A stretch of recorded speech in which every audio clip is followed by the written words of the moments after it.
mas que esteja lá normatizado a necessidade da criação, da existência do grupo articulador e fortalecimento dos conselhos escolares do local, né? Para que a gente saiba que institucionalmente a gente possa, a questão do conselho seja bem-vinda. Doutora Débora já está presente conosco. Por que você está tão apressada? Olá, bom dia, pessoal. Bom dia, Alba. Ai, meu Deus. Bom dia, Débora. Seja bem-vinda. Obrigada. Agradecer já novamente aí a sua brecha na agenda, que eu sei que você já veio de uma atividade, vai para outra atividade.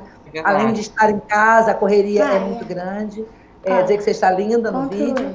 Obrigada. Enfim, e a gente está aqui com 40 pessoas aí participando, diversos municípios. Estamos com uma pauta um pouco extensa, esperamos que a gente consiga dar conta dessa pauta, que fizemos coletivamente, como eu tinha te falado, os municípios contribuíram com as suas indagações através de e-mail, a gente fez uma compilação disso, acabamos de fazer o último ajuste, e quero franquear a palavra a você, e depois a gente socializa essa pauta, né? A gente coloca aí na tela, para você poder dar uma olhada, e aí, Delcio, você vai organizando essa questão de colocar em tela e depois abrir para a Débora poder aparecer e a gente poder estar vendo com ela. Porque a gente combinou com o grupo, Débora, que todos estão com o microfone desligado, à medida que você vai falando, vai, né, se posicionando, o pessoal vai fazendo aí os registros, né, da pergunta, né, que queira fazer para você, sobre aquela questão, né, se tiver alguma intervenção, e o colega vai abrir o microfone para poder fazer a intervenção brevemente.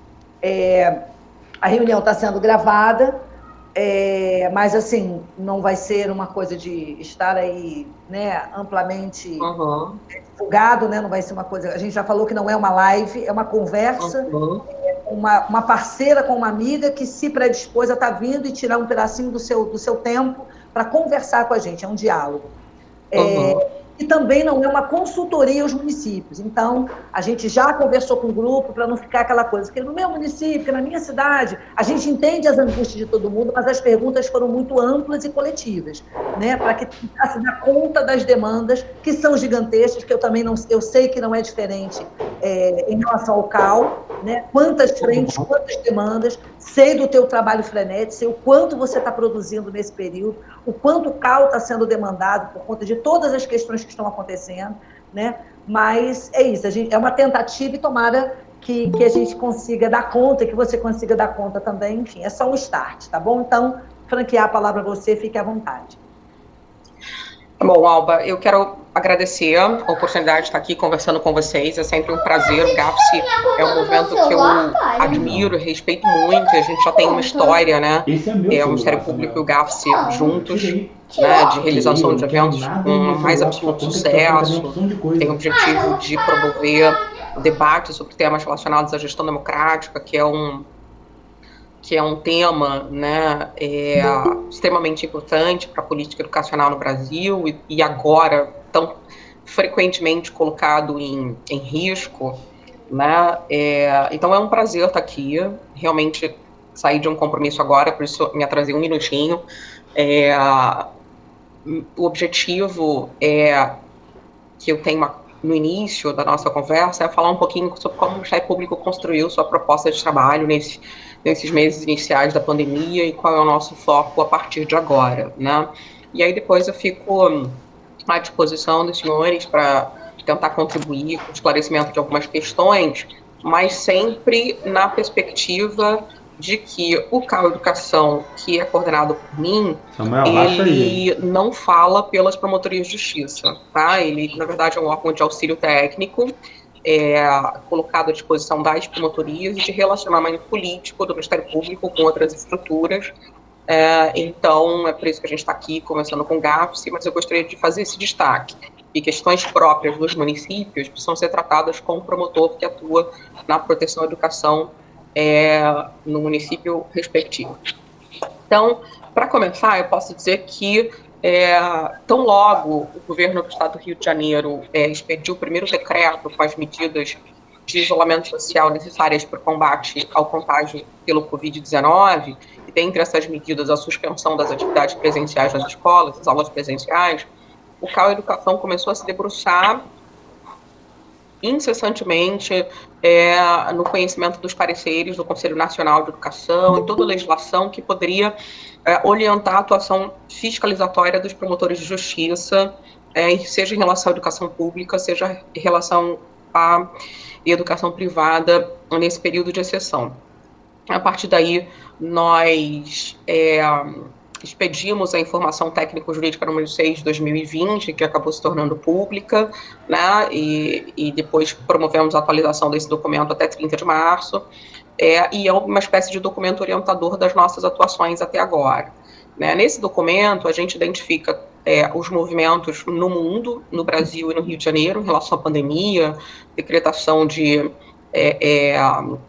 situação de emergência em saúde, reconhecimento pela OMS de uma pandemia, o que significa a disseminação do vírus por todos os continentes do planeta, enfim. A gente situa o colega em relação a esse movimento macro em relação à política de saúde e depois traz o promotor de justiça para a realidade das normas educacionais, né? E aponta para ele que há uma autorização da LDB, né, no sentido de, em situações emergenciais, as redes de ensino possam fazer uso do ensino remoto em caráter substitutivo, mas que isso demanda uma complementação de autorização, vamos dizer assim, por parte dos conselhos de educação, né? Isso a gente tratou com os promotores de justiça na perspectiva da dimensão da norma, né? Existe no seu município ou não a autorização para o ensino remoto, para implementação do ensino remoto em caráter substitutivo? Isso é uma coisa que precisa ser analisada, né? E os conselhos de educação têm autonomia para decidir. Essa decisão, ela não é, nesse momento, das secretarias municipais. É o órgão regulador do sistema que tem que dizer. Ele entende que o município tem condições de ofertar esse ensino remoto, vai fazer em caráter complementar, vai fazer em caráter substitutivo, é uma decisão do Conselho Municipal de Educação. E aí ele vai estabelecer os requisitos para isso. Se, havendo autorização para a oferta do ensino remoto em caráter substitutivo, a Secretaria de Educação decide fazê-lo, também é uma decisão autônoma da Secretaria, ela deverá cumprir os requisitos previstos na deliberação do seu conselho em toda norma educacional, né? E esses requisitos passam pela comprovação do cumprimento de 3 princípios constitucionais que se ligam à política educacional, que são o princípio da universalidade, de acesso, da equidade de oportunidades educacionais e da garantia de padrões de qualidade, né? Então, a perspectiva da atuação do Ministério Público se focou, no primeiro momento, dessas 2 dimensões. Existe autorização? Se existe, e se a Secretaria oferta ensino remoto em caráter substitutivo, ela faz isso cumprindo os requisitos necessários para garantir educação universal, equânime e com padrão de qualidade? Assim, é essa orientação que o Centro de Apoio deu às promotorias de justiça. Para exemplificar com a situação do Estado do Rio de Janeiro, que é conhecido de todos nós, o Ministério Público do Estado do Rio de Janeiro, pela 2ª Promotoria de Justiça, de tutela coletiva de proteção à educação da capital, ajuizou uma ação civil pública em face da SEDUC,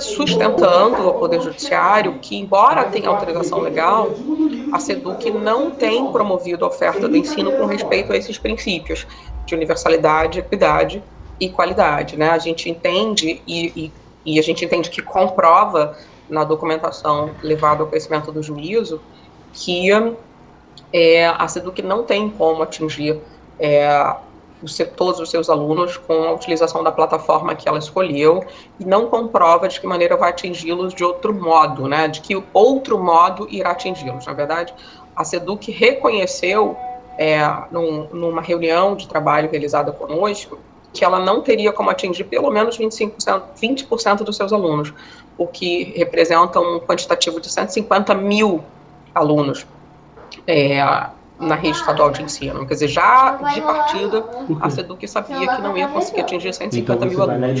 E o que a gente tem verificado durante os meses que se passaram é que o percentual de alunos que não consegue acessar a plataforma é muito maior do que 20%, né? O que os professores têm reportado, principalmente a partir do CEP, é que as turmas têm estado aí por volta de 50%, às vezes abaixo de 50%, de frequência dos alunos. Essa é a grande questão que se coloca, ou pelo menos que se colocou naquele momento inicial, né, da pandemia, e diz respeito ao cômputo ou não das horas letivas, né? Debate também importantíssimo para nós. A gente teve uma medida provisória, né, no início de abril, em que o governo federal flexibiliza o cumprimento dos 200 dias, então os 200 dias não são mais obrigatórios, mas mantém as 800 horas letivas, né? Então, para aquelas redes que pretendam ofertar um ensino remoto em caráter substitutivo e cumpram os requisitos, essas horas seriam computadas. Cumpram os requisitos, né, os princípios lá convencionais, essas horas seriam computadas. Para as redes que têm optado por manter o vínculo com oferta de ensino remoto, não haveria a necessidade de discussão do cômputo dessas horas, né? De um modo geral, a gente sabe, porque teve uma reunião recente agora, no dia 26 de maio, com o DINE e com o UNCEM, Rio de Janeiro, as instituições aqui do Rio de Janeiro, os municípios optaram pela oferta de ações em caráter remoto com natureza complementar, o que para o Ministério Público pareceu bastante razoável, porque a realidade dos municípios do estado do Rio de Janeiro, embora a gente se localize num dos estados com mais ricos do país, né, ainda é muito excludente do ponto de vista do acesso a tecnologias digitais, né? A gente tem aí municípios, na reunião com o DINE que me foi destacado, municípios lá na nossa, esqueci o nome daquela região, de Paraty, Angra e Mangaratiba, extremamente recortados por ilhas, um litoral com ilhas que não tem serviço de internet, ou municípios no norte e noroeste com uma imensa área rural que também não é servida por esse tipo de serviço, e só para ficar num dos elementos impeditivos, né? A gente poderia tratar de outros, quer dizer, não é só o acesso à internet que é dificultado nos municípios do Rio de Janeiro, a gente tem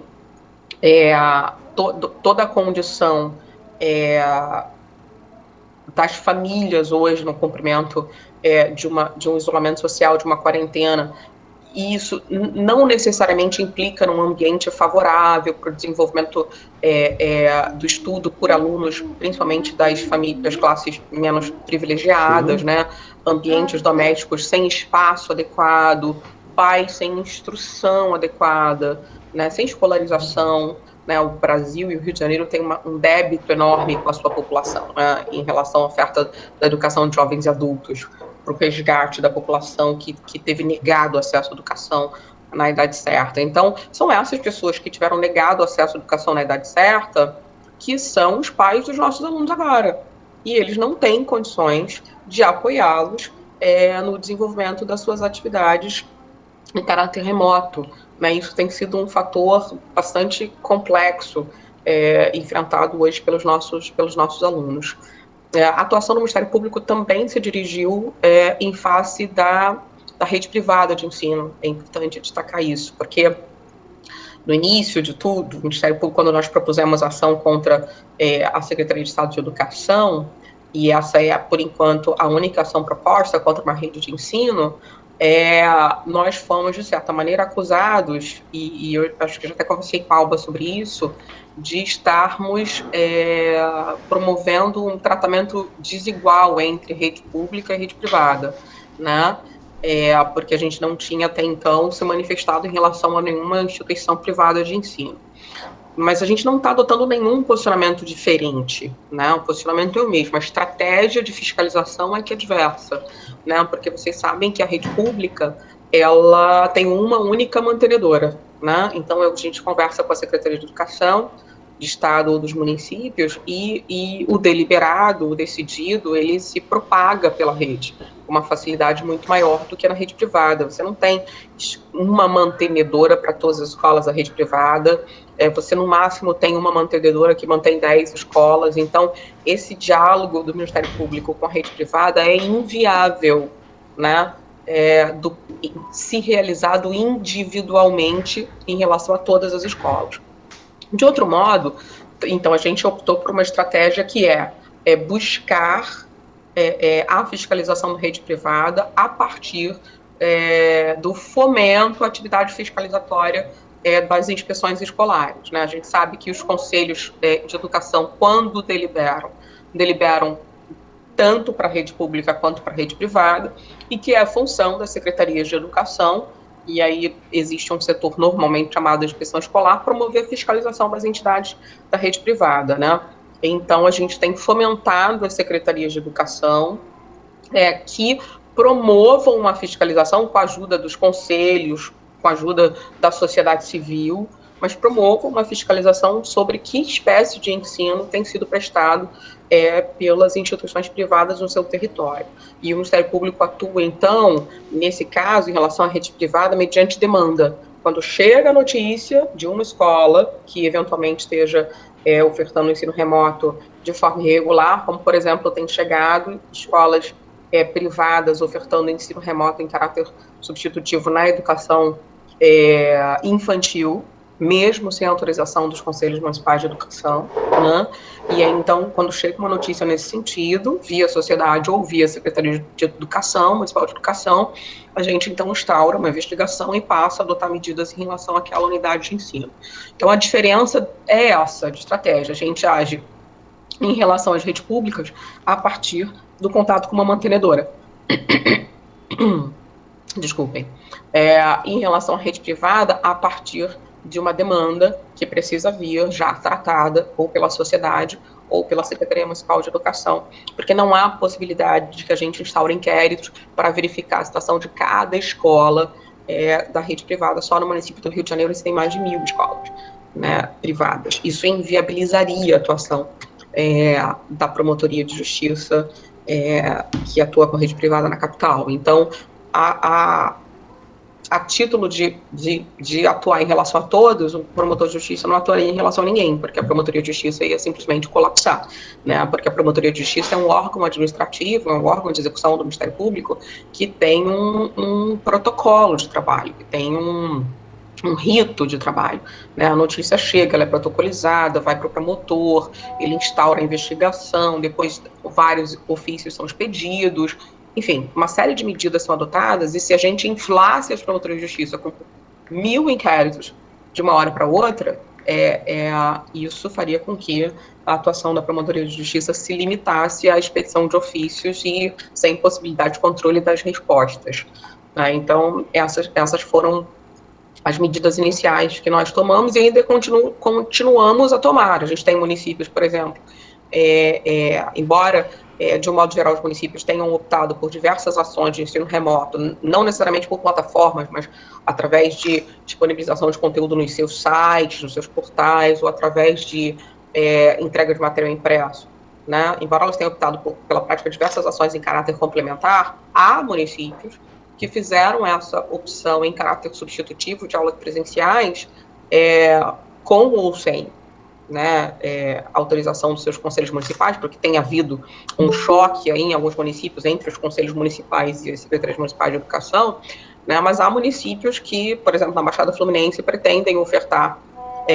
ensino remoto em caráter substitutivo. O Ministério Público já pediu uma série de recomendações sobre isso e tem acompanhado esse processo. A gente espera que nesse momento de pandemia, os conselhos municipais, os conselhos de modo geral, né, o controle social na educação se fortaleça, porque a sociedade precisa disso. Daí porque quando a Alba me fez o convite para estar aqui, eu não tive nenhuma dúvida da importância de aceitar esse convite e estar aqui conversando com vocês, porque o Ministério Público acredita muito na importância do controle social, né? Então a gente espera que nesse momento o controle social se fortaleça e fiscalize as ações, né, do poder público e da rede privada em relação à oferta do ensino nos nossos territórios. Isso potencializa a possibilidade de proteção, de garantia desse direito, né, porque o Ministério Público está em todos os municípios, mas o promotor é um só, né,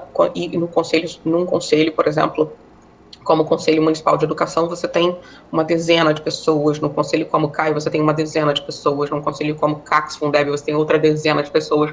Então, assim, o fortalecimento do controle social é extremamente importante para que a gente consiga continuar a proteger o direito à educação, principalmente nesse momento de pandemia. Bom, acho que eu fiz umas considerações iniciais já, Alba. Nossa, Débora, a gente pode acabar a reunião. Mentira. A gente tem uma pauta, né, que eu acho que muitas coisas você já conseguiu pincelar, eu acho que em algumas questões você vai até retomar, né, mas a gente vai socializar agora em tela, né, vamos fazendo as perguntas e, à medida que vamos fazendo uma a uma, ou de repente em blocos, não sei o que você se sente mais confortável, o que você deseja. A gente pode ir uma a uma, e aí você... Pode ser. Né? Vocês sabem, pode ser em bloco, pode ser uma a uma, não tem... Vamos então fazer de duas em duas para poder ver se a gente vai rápido, né? Delcio, então, socializa em tela aí a pauta para a gente. Nosso suporte técnico, nós temos um suporte primeiro técnico. Deixa eu dar bom dia, Débora, saudade, Débora. Você saudade, você também, meu colega de mestrado. Pois é, né? Já defendeu o seu projeto, Delcio? Ainda não, Débora. Nem eu. Vou conseguir para agosto. Vou ver e já marcou? Eu preciso marcar o meu Deus. Vou marcar. Não vou escrever ainda, mas... Enfim, vamos lá. Vamos lá. A gente tem um suporte técnico, Débora, muito eficiente aqui no GAPSE. Né? Muito, com certeza. Salários muito... Né, estão em dia, os salários altíssimos, Ivan, à disposição, fez um tutorial para as pessoas, você tem que ver o nível aqui, coisa top do mundo. Ai, que bom, que bom. Eu acho que precisa de ajuda. Então, vamos lá. Vamos lá. Então, Débora, que você até já deu uma pincelada, mas você pode reforçar. Uma sugestão para a EJA nesse semestre. Qual o posicionamento do CAU Educação? MPRJ, face à medida provisória 934 de 2020 do Presidente da República, independente de validação ou não, que suspende a obrigatoriedade do cumprimento ao quantitativo dos dias letivos, desde que cumprida a carga horária mínima estabelecida nos dispositivos legais. Tá, essas duas então, né? A gente deixa em tela, fica mais fácil para você poder rememorar. Pode ser? Fica legal? Fica. Eu vou retomar a questão da medida provisória, eu vou para 2, depois a gente fala da 1, tá bom? Ok. Então, de fato, no início de abril, o governo federal editou a medida provisória 934, que flexibiliza lá as disposições da LDB, né? Na LDB a gente tinha a obrigatoriedade de 200 horas, 200 dias letivos e 800 horas, né? Com possibilidade de flexibilização das horas, a depender da realidade de cada município ali. E veio a medida provisória e suspendeu, flexibilizou, enfim, a obrigatoriedade de 200 dias durante a pandemia. Ficamos com limite de 800 horas, né? Só que, e aí isso tem sido uma preocupação, à medida que a pandemia se estende, a gente fica com cada vez menos tempo no ano civil de 2020 para cumprir as 800 horas. Essa questão que se coloca. Então, na perspectiva do Ministério Público, né, o que o CAU Educação conversou com os promotores de justiça? O promotor de justiça, o Ministério Público, ele é o fiscal da ordem jurídica. Né? Então, o nosso papel é defender o respeito à ordem jurídica e a garantia dos direitos por meio do cumprimento das leis, né, das medidas provisórias, porque elas estão em vigor. Essa acabou de ser prorrogada por mais 60 dias pelo presidente do Congresso Nacional, porque ela ainda não foi analisada. Ela recebeu tantas emendas que foi impossível analisá-la, e ela foi prorrogada por mais 60 dias. Então, ela está em vigor, vale a flexibilização das 200 dias, mas está vigente a obrigatoriedade das 200 horas. Então, na perspectiva do Ministério Público, a gente precisa convencer as pessoas, né, de que é importante respeitar a ordem jurídica e cumprir as leis vigentes. Né? Antes da medida provisória, nós defendíamos a necessidade de que as redes, a despeito de toda a situação emergencial, cumprissem 200 dias e 800 horas, e para isso a gente foi aos pareceres do Conselho Nacional de Educação anteriores, né, e verificou que o Conselho reconhece que não há um casamento entre ano civil e ano letivo. Né? Então, não deve ser uma preocupação de ordem jurídica a necessidade de terminar as 800 horas ainda em 2020. Né? Não porque é possível terminar isso em 2020 e 2021. Por isso eu falei, do ponto de vista jurídico, o Ministério Público hoje vai sustentar a necessidade de cumprimento das 800 horas. Né? Por quê? Porque a gente não pode fazer outra coisa. Né? Porque se a gente é fiscal da ordem jurídica e a ordem jurídica diz que 800 horas são obrigatórias, a gente vai ter que fazer isso. Agora, de que maneira essas horas vão ser computadas? E aí eu, de certa forma, já invado a resposta número 3, mas depois a gente pode voltar para ela. De que maneira as redes, que ações pedagógicas, de que maneira as redes vão computar, quais as atividades vão servir para computar as 800 horas, vai depender muito do que for decidido pelos conselhos municipais de educação e pelas secretarias de educação. Lógico que o Ministério Público não vai se omitir na fiscalização, né, dessas regras de cômputo, mas isso é algo que está na esfera de decisão dos sistemas de ensino. Né? Então, a gente vai fiscalizar os sistemas de ensino quanto ao cômputo das 800 horas. Aquilo que for absurdo, a gente vai apontar, olha, aqui você não está cumprindo as 800, porque as 800 horas e os 200 dias, vocês sabem melhor do que eu, são conquistas, né, da sociedade brasileira. Né? Durante muito tempo, o Brasil foi um dos países da América Latina com o menor número de dias e horas letivas. E a LDB trouxe a gente para um patamar de países que têm um número razoável de dias e horas para garantir a oferta do ensino. Isso está diretamente relacionado à garantia do padrão de qualidade. Né? Quanto menos dias e horas, menos possibilidade a gente tem de garantir a qualidade do processo de ensino-aprendizagem. Então, a regra ela não é escrita no vazio, ela tem um objetivo a atingir. Né? Então, a gente já flexibilizou os 200 dias. Agora, o que existe de obrigatoriedade são as 800 horas. E para o Ministério Público, não existe possibilidade de não buscar o cumprimento da norma legal. Né? A gente está esperando, assim como vocês, ansiosamente a definição do Congresso Nacional em relação a essa medida provisória. A gente sabe que tem movimentos do CONSED pedindo lá aos congressistas para que eles flexibilizem também as 800 horas. Se o Congresso flexibilizar também as 800 horas, nós também acataremos a flexibilização das 800 horas. Mas o Ministério Público é uma instituição que sabe o seu papel e a sua posição.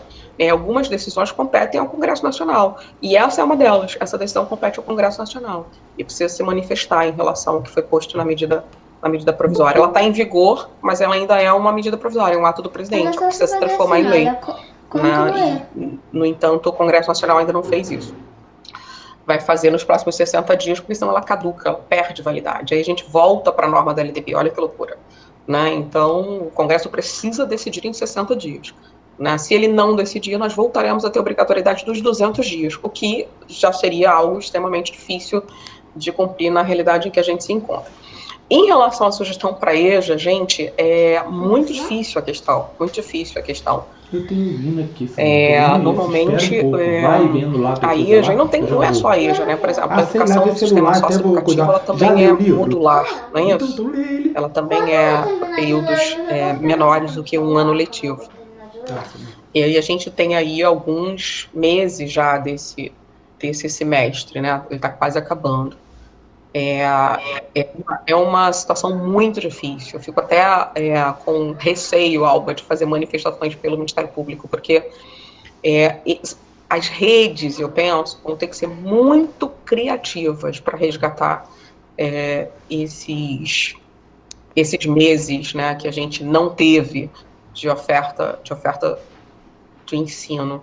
Eu realmente não tenho uma resposta sobre o que fazer com a EJA, o que fazer com a educação no sistema socioeducativo, por exemplo, ficou parada também durante um tempo, e depois eu conto essa história sobre o socioeducativo, me lembra, Alba, que essa história é interessante do comportamento da SEDUC. Mas eu penso que para a oferta do ensino que foi feita em ciclos, eu acho, né, ou módulos, é bastante complexa a situação. A gente perdeu bastante tempo. Não sei de que maneira se poderia resolver isso, talvez buscando a realização do módulo de 6 meses no próximo semestre. Mas é o que eu afirmo, as propostas devem vir das redes de ensino, né? E o Ministério Público vai analisar, né, no seu exercício de fiscalização da ação administrativa, se ela é razoável. Se ela for razoável, não tem por que o promotor se opor. Não tem por quê. Ela só não pode ser uma proposta fake, né? Ela só não pode ser vamos fingir que a gente está ensinando, né? Porque eles vão fingir que estão fiscalizando. Né? Isso é algo que a gente precisa deixar claro, assim, né? O Ministério Público não tem a intenção de se substituir ao gestor, dizer, olha, isso vai ser feito assim, isso vai ser feito assado. Não é isso. O gestor vai dizer para a gente, né, vai dizer para a sociedade, dizendo para a sociedade, ele vai dizer para o Ministério Público também, olha, nós faremos dessa maneira, essa maneira nos parece a mais adequada. Se o Ministério Público, analisando as disposições legais em vigor, acreditar que, olha, isso realmente é razoável, ele vai sustentar, vai reconhecer isso e vai sustentar a razoabilidade do comportamento do gestor.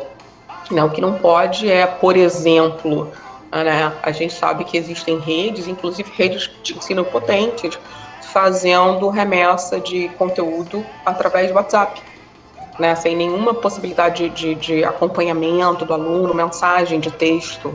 Né, isso, para nós, não tem parecido razoável. O Ministério Público, aí, tentar computar horas, né, a partir desse tipo de ação administrativa, não parece um Ministério Público razoável nesse momento.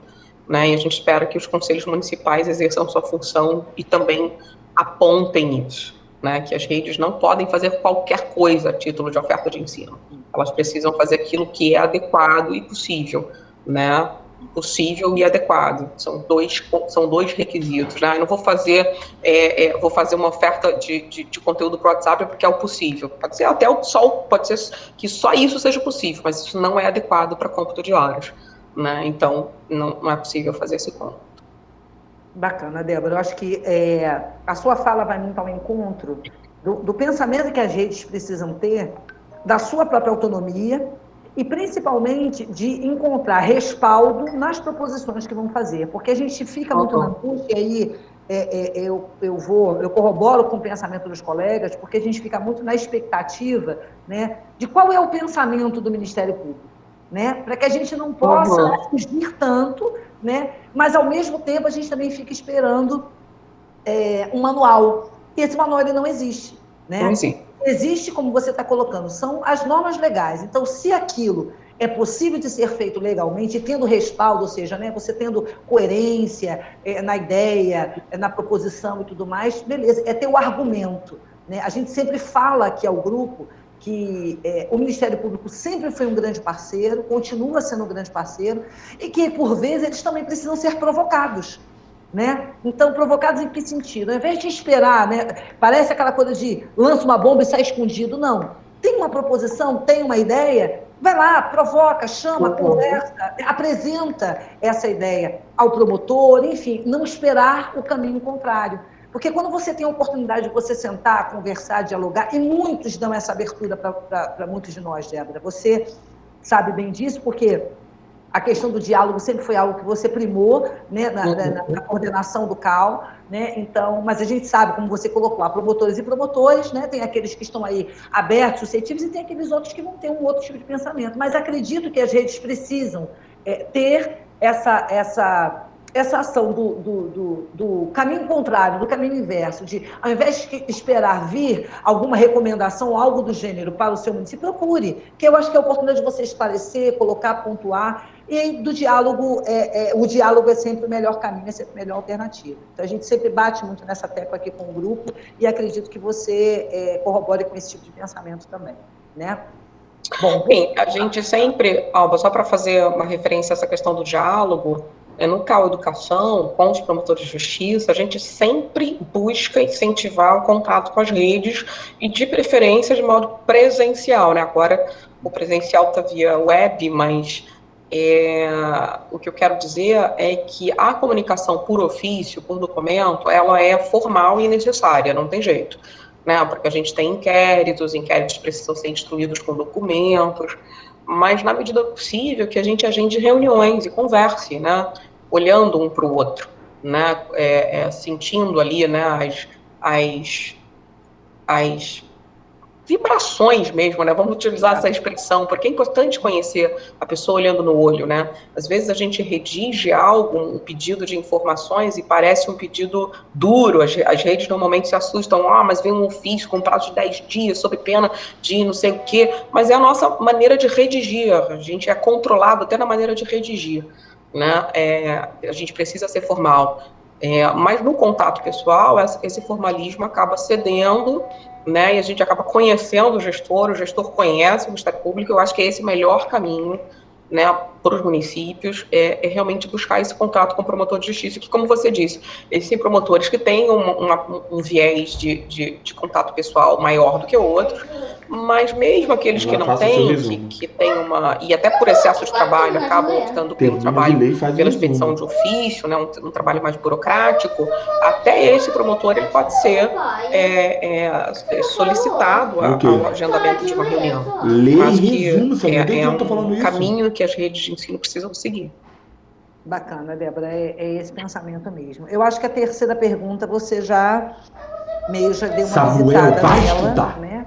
Como é que o CAU percebe as iniciativas dos municípios no que tange ao ensino remoto e a distribuição de material impresso para os alunos na tentativa de dar continuidade ao processo de ensino-aprendizagem, manter o vínculo aluno-escola, mas também validar as atividades para o cômputo da reposição de aulas na reorganização do calendário escolar.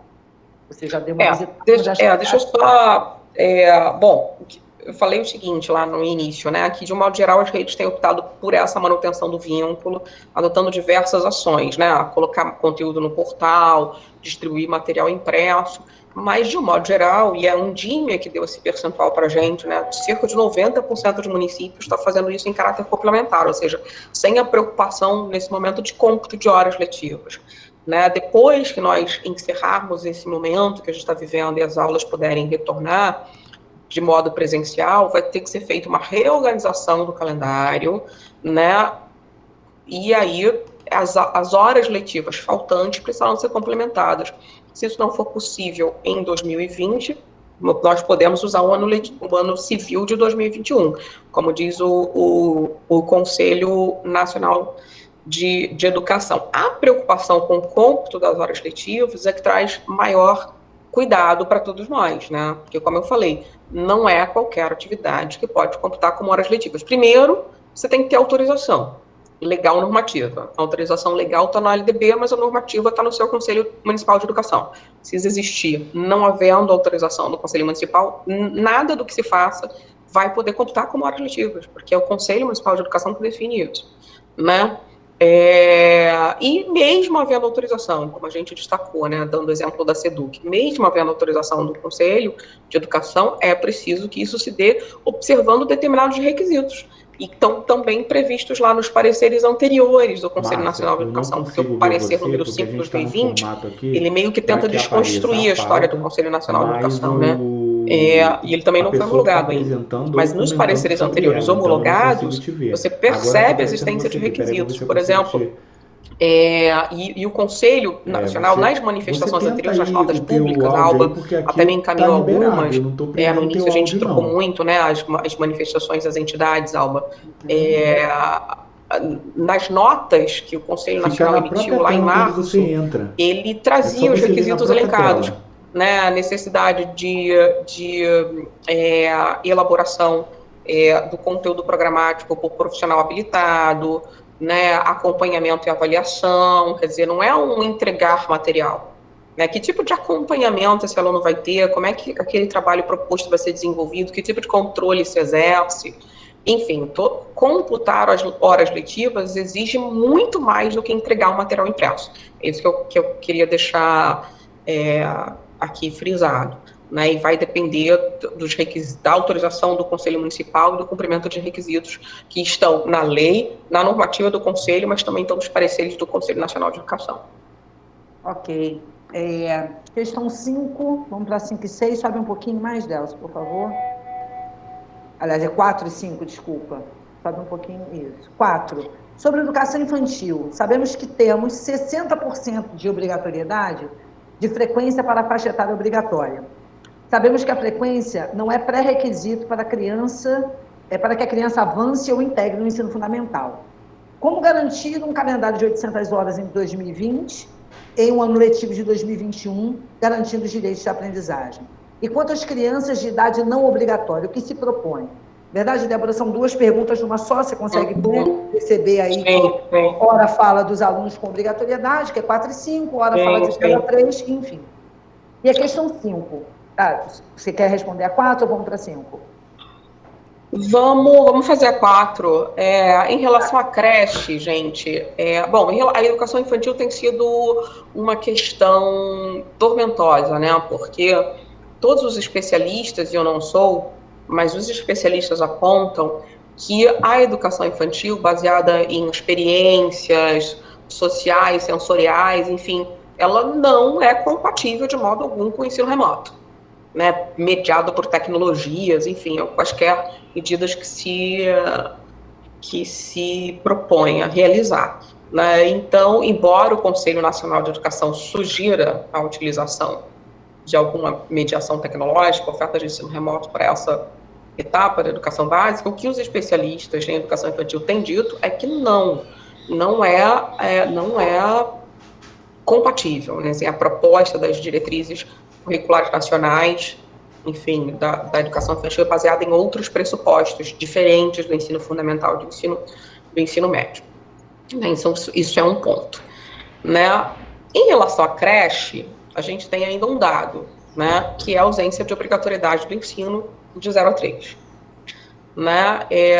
E esse dado é extremamente importante, né, porque as crianças, não havendo obrigatoriedade do ensino, as crianças, nós não temos a preocupação com o cômputo de horas, nenhuma. Né? Então, quando voltarmos, e se Deus quiser voltaremos, né? Quando voltarmos, elas podem retomar as aulas sem qualquer preocupação com o cômputo de horas. A gente não tem essa obrigatoriedade. Né? Então, vamos voltar com as crianças de 0 a 3, e isso é só fazendo uma análise da perspectiva do retorno, porque tem o retorno de 0 a 3 tem N questões também, né? Como é que essas crianças vão conseguir compreender a necessidade de observância de normas de proteção sanitária? Como é que a gente vai fazer as crianças de 0 a 3 usarem máscara? Tem todo um debate, né, no retorno do 0 a 3. Mas, a princípio, a gente não tem nenhuma... A princípio, não, a gente não tem nenhuma preocupação com o cômputo de horas em relação à creche. Voltamos e seguimos. Em relação à pré-escola, e o ensino já é obrigatório, porque, em função da emenda constitucional, acho que 59, ele passou a ser obrigatório, de 4 a 5, a gente tem, porque é obrigatório, a necessidade do cômputo de horas. Né? Mas, de outro lado, a frequência, e vocês tocaram nessa pergunta, não é fator impeditivo do avanço. Né? Então, todos avançarão, independente de terem frequência ou não. Não é isso? Normalmente é assim. Né? Então, a gente fica, em relação à pré-escola, com uma questão, que é a obrigatoriedade. Então, precisamos voltar. Porque a creche, se a gente for pensar, ela não necessariamente precisa voltar. Se questões sanitárias apontarem que não há possibilidade de garantirmos a segurança, as questões sanitárias precisam prevalecer, porque a gente está tratando de vida e saúde, sobre a educação. Principalmente porque a educação não é obrigatória. Né? Isso tudo precisa ser ponderado. A gente chama isso de ponderação de interesses no direito. Né? Eu tenho um direito à vida e à saúde, e tem um direito à educação, perdão. Só que esse direito à educação não é obrigatório de 0 a 3.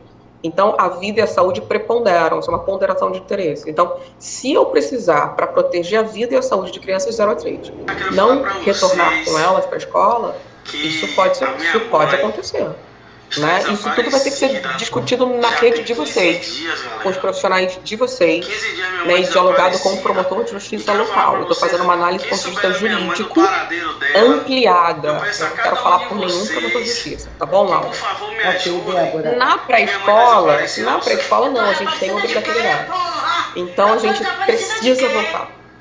Entendem a diferença? A gente precisa voltar, porque aí o ensino já é obrigatório. Agora, também tem que voltar com observância de normas sanitárias de proteção, a vida e a saúde, sem dúvida. Só que fica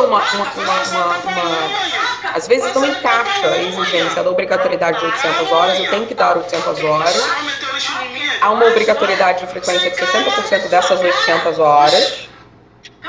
Mas se o aluno não tiver frequência, ele evolui, ele progride, né? Então, por que não dar só 60% de 800 horas? Não é isso que essa pergunta contém. Se eu tenho que dar 800 horas, elas são obrigatórias, mas o aluno precisa frequentar 60 e mesmo não frequentando vai seguir, por que não posso dar só 60% de 800 horas? Isso é uma discussão que se coloca também, né? E eu acho que ela faz parte, inclusive, de uma das emendas da MP. Né? Isso pode ser colocado para a educação infantil, né? Para pré-escola. Eu não vejo, sinceramente, que a rede de ensino vai estar cometendo uma violação legal na oferta de 60% das 800 horas, na garantia da presença em 60% das 800 horas. Mas são questões, gente, são questões jurídicas que precisam ser analisadas no momento em que isso se colocar para nós. E o momento não é agora, por quê? Porque agora a gente ainda não retornou, a gente ainda não fez o cômputo de horas, a gente não sabe qual é a decisão que o Congresso Nacional vai ter em relação à medida provisória. Né?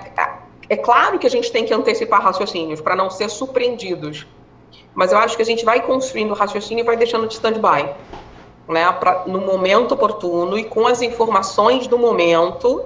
Né, a gente pode ter uma medida provisória mais consistente do que ter uma lei originada da medida provisória mais consistente do que o texto da medida provisória, que trate dessas questões.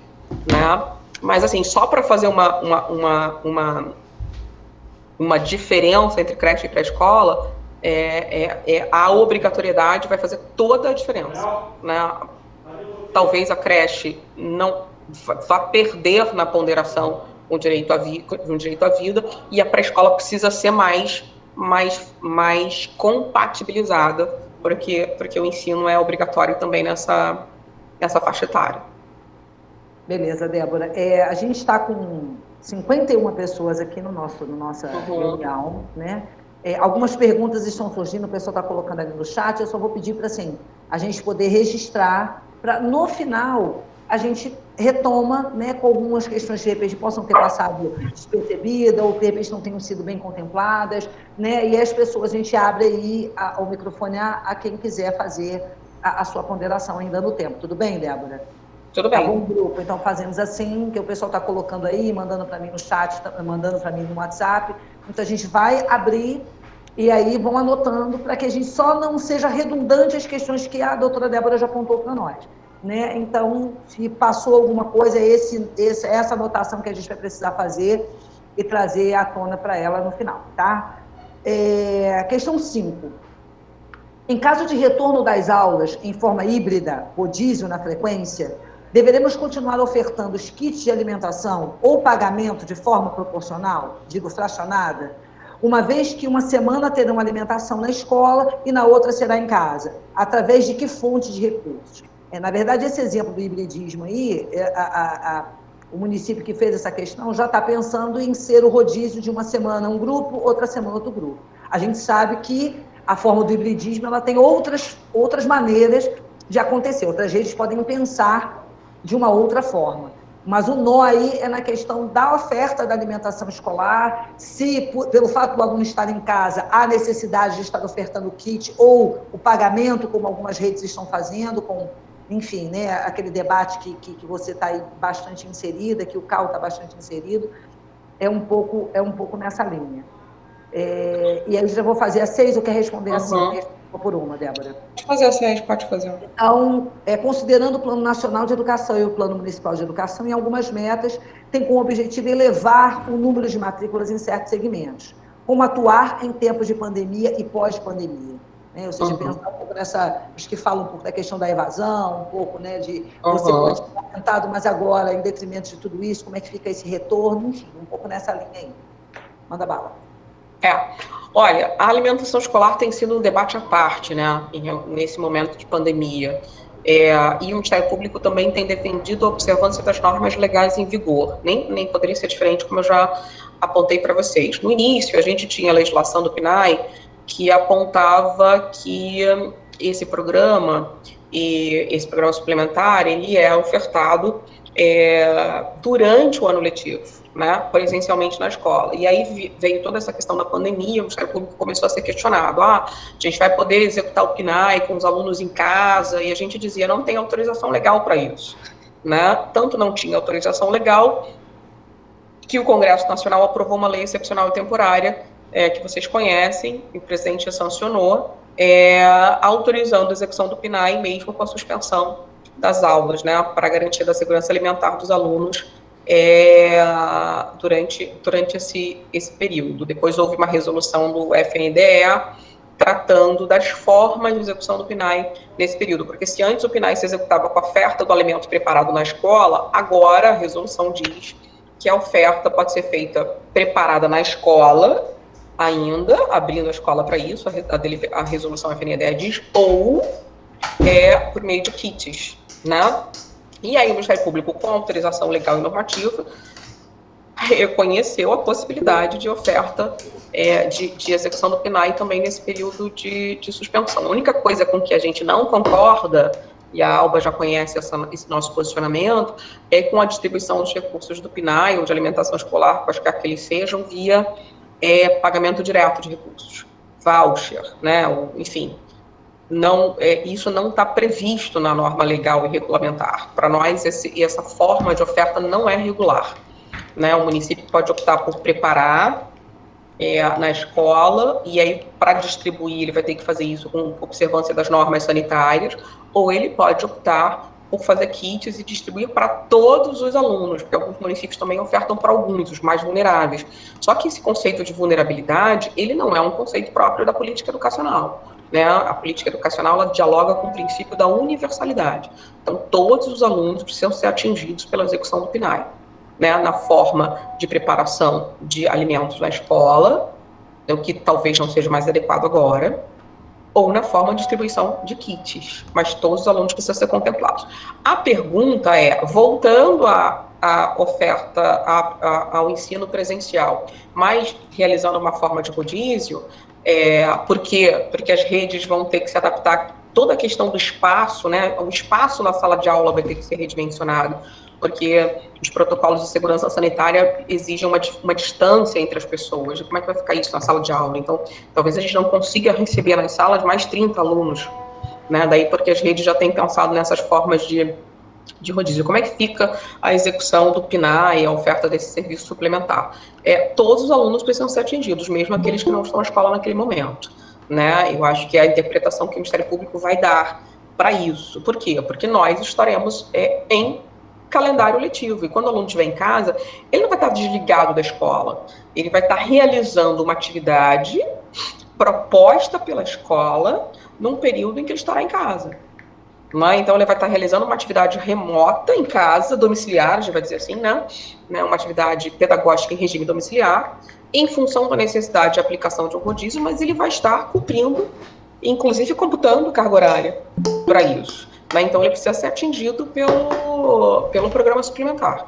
Eu acho que eu posso afirmar para vocês que o Ministério Público não vai entender de modo diverso. Né? Eu acho que, pelo menos é nesse sentido que o Centro de Apoio vai orientar as promotorias de justiça. Eu acho que eu fico mais confortável assim, Alba, de dizer, não da opinião dos promotores de justiça, mas de como o CAL vai orientá-los em relação a essa questão. Em relação às fontes de recurso, as fontes de recursos são os recursos do PNAE, né, verba do governo federal e complementação do ente federado municipal ou estadual, ou salário educação, né? Alimentação escolar não é MDE. A gente não pode usar recursos do Fundeb ou próprios do município para essa finalidade. Então, salário educação pode, tem exceção legal. Traduz MDE. Oi? Traduz MDE. Manutenção e desenvolvimento do ensino, aquela... Porque os recursos do Fundeb, os recursos do 212 da Constituição, né, aquele limite constitucional mínimo, eles são vinculados ao financiamento de ações MDE, manutenção e desenvolvimento do ensino, e a alimentação escolar não é classificada como.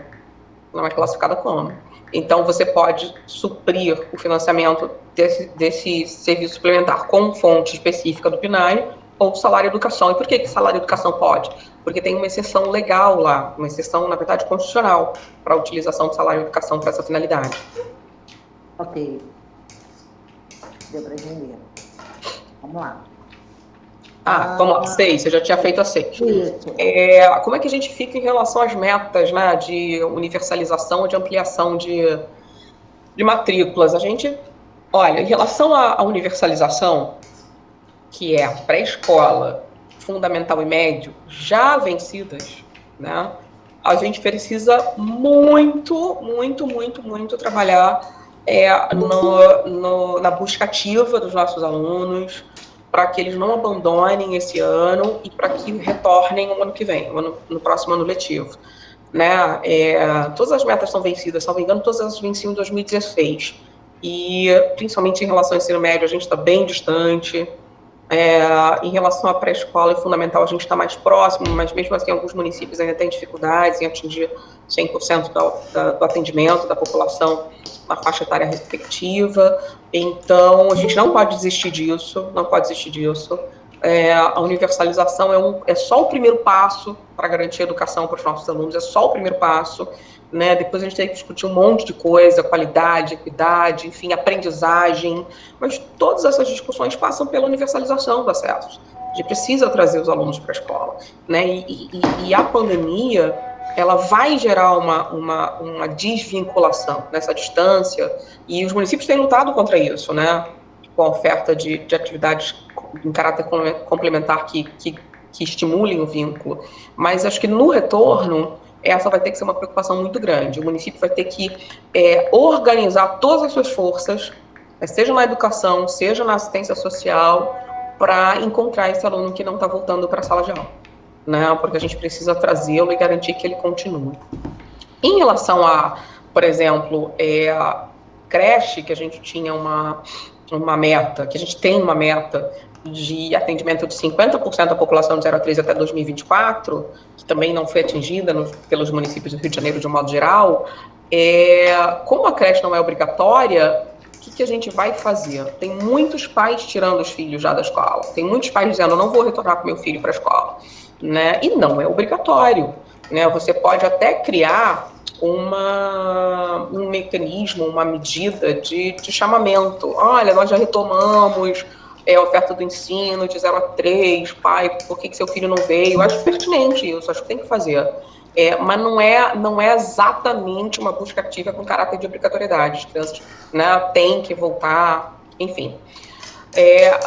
Na pré-escola, tem que voltar, já falei isso para vocês, né?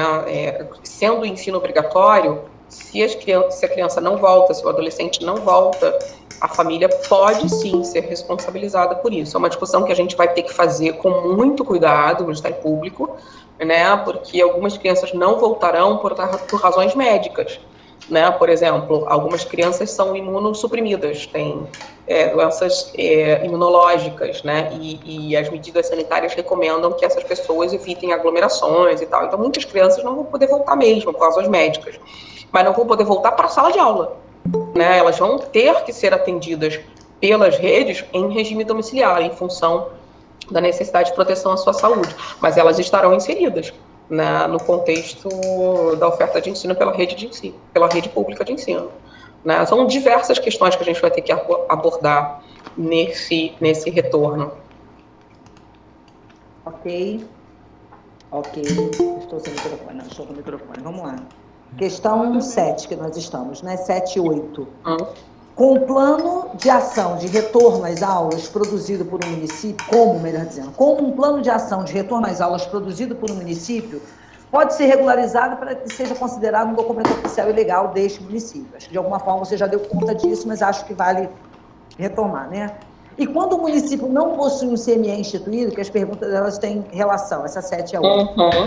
Nesse cenário de pandemia, quais as providências e ações a Secretaria de Educação deve tomar? O CME não é instituído porque ele não existe, ou o não instituído significa que ele não está regular, não está funcionando? Fiquei nessa dúvida. Ele não existe, porque se ele não existia, me parece que o sistema padece de uma, né? Débora, levando em consideração um dado da própria UNCME, 100% dos municípios do estado do Rio de Janeiro têm os seus conselhos municipais instituídos. Estar instituído não significa que ele esteja atuante. Eu acho que talvez seja um pouco nessa vibe, porque, e aí repetindo os dados da UNCME, né? A UNCME afirma que todos são um sistema e todos possuem o seu conselho. Talvez ele está instituído, mas não está na sua atuação, né? E aí, não estando atuante, como é que faz? Eu acho que é um pouco nessa linha. Não está na hora, né? Você não está atuando, precisa atuar agora, ontem, porque a situação é da maior urgência. Assim, o Conselho Municipal é órgão normatizador do sistema municipal de ensino, precisa deliberar sobre diversas questões nesse momento, diversas questões sempre, mas nesse momento da pandemia, diversas questões de extrema importância, e precisa analisar a proposta de plano de ação de retorno às aulas que o município vai elaborar, precisa elaborar junto com a Secretaria Municipal, né? Então,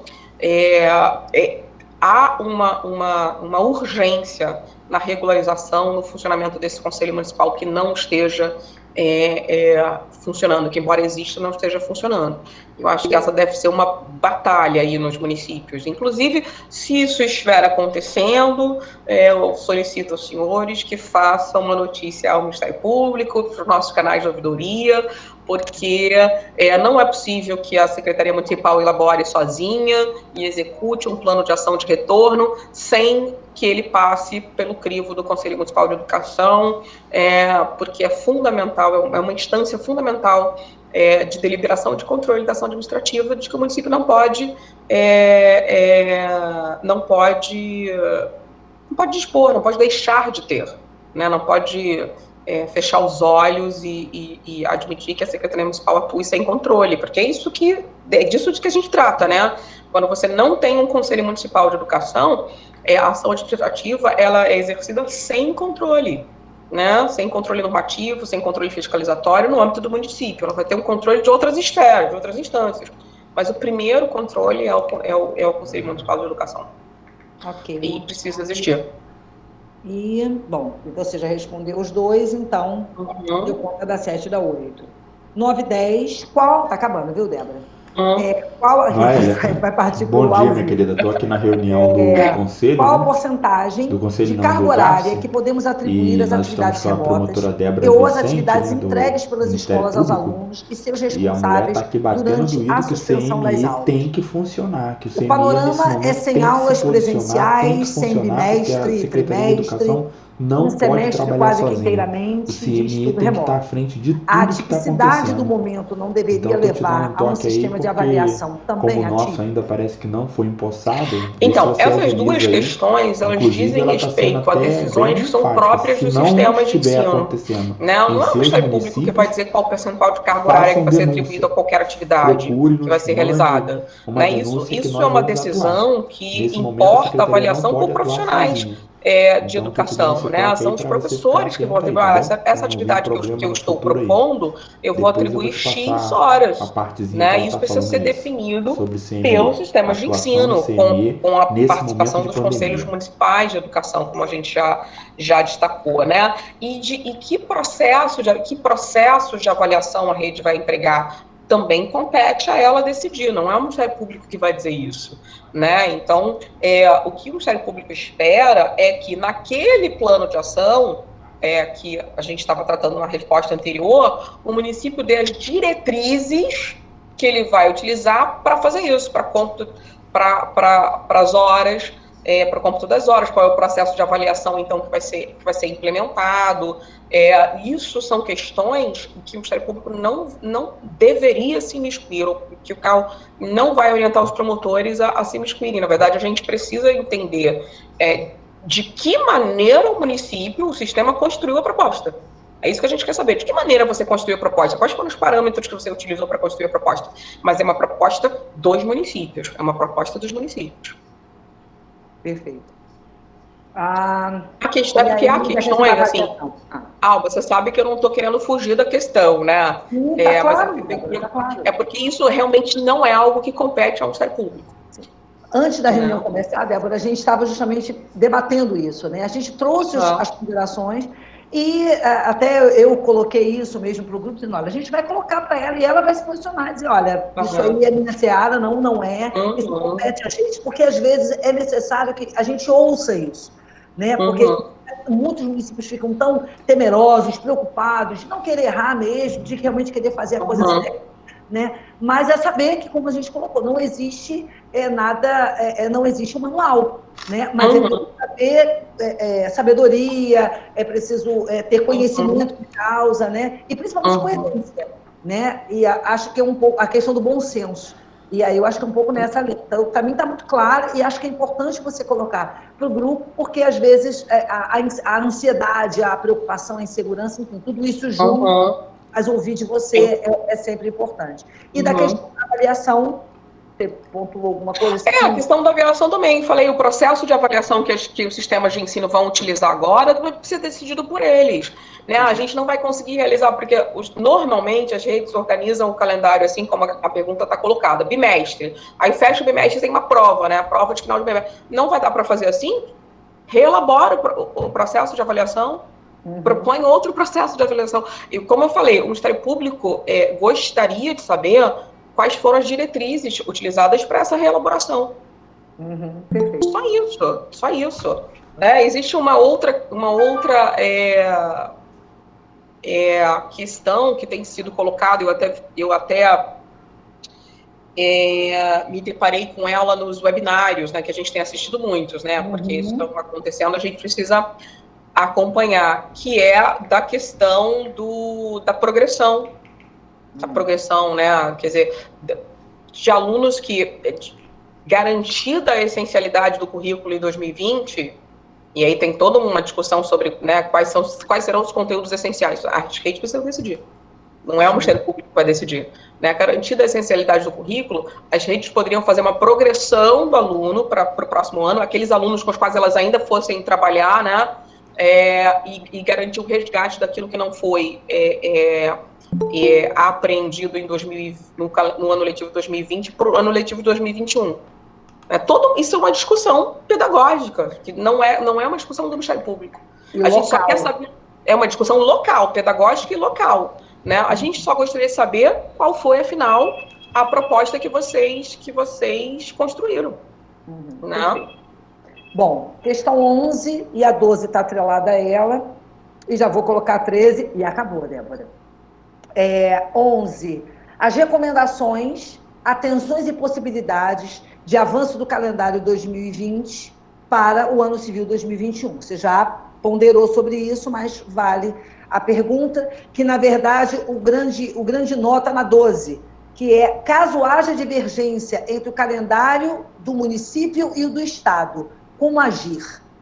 Né? Porque a gente sabe que muitas redes, né, tem a coisa do encaminhar os seus alunos para a rede estadual, em alguns lugares é muito delimitado isso, em alguns municípios só tem um fundamental anos iniciais, em outros abarca todo o fundamental, e principalmente para os alunos do ensino médio, que aí já é clássico realmente ser abarcado pela rede estadual. Então, se houver uma divergência disso, né, e aí uma provocação, como é que as redes vão lidar, porque acabam ficando reféns também da situação do Estado, porque se eles avançam o ano letivo para 2021 e o Estado, de repente, entende que o ano letivo deles acaba em 2020. Como é que fica esse aluno com esse gap temporal? Né? É um pouco nessa linha a pergunta.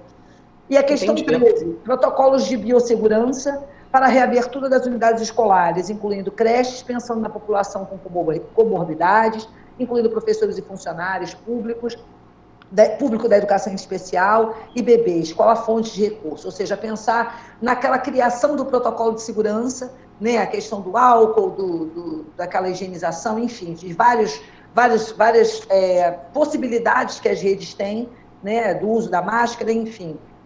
Se tem aí algum indicativo do Ministério Público a respeito disso e qual é a fonte, né, quais seriam as fontes que poderiam ser utilizadas para a aquisição desses bens, né, desses itens, melhor dizendo. Ficou claro, Débora? Ficou. Na verdade, não é uma pergunta, um ponto, né, um item, né, para você. Uhum. Sobre o avanço do calendário letivo 2020 para 2021, é aquilo que a gente tratou no início, quer dizer, não existe esse colamento entre ano letivo e ano civil, então é possível que o ano letivo 2020 só acabe em 2021, né? E isso vai depender da realidade de cada rede, né, na reorganização do seu calendário. Como o Estado do Rio de Janeiro insistiu, né, em ofertar o ensino remoto por mediação tecnológica em caráter substitutivo, há a possibilidade de que eles encerrem ano letivo primeiro. Né? Mas por que eu digo há a possibilidade? Porque essa questão está sub júdice, está submetida ao juízo. E ela também está submetida ao Conselho Estadual de Educação, porque ao final, a deliberação 376, ela diz que ao final da oferta do ensino remoto, o Estado vai fazer um relatório.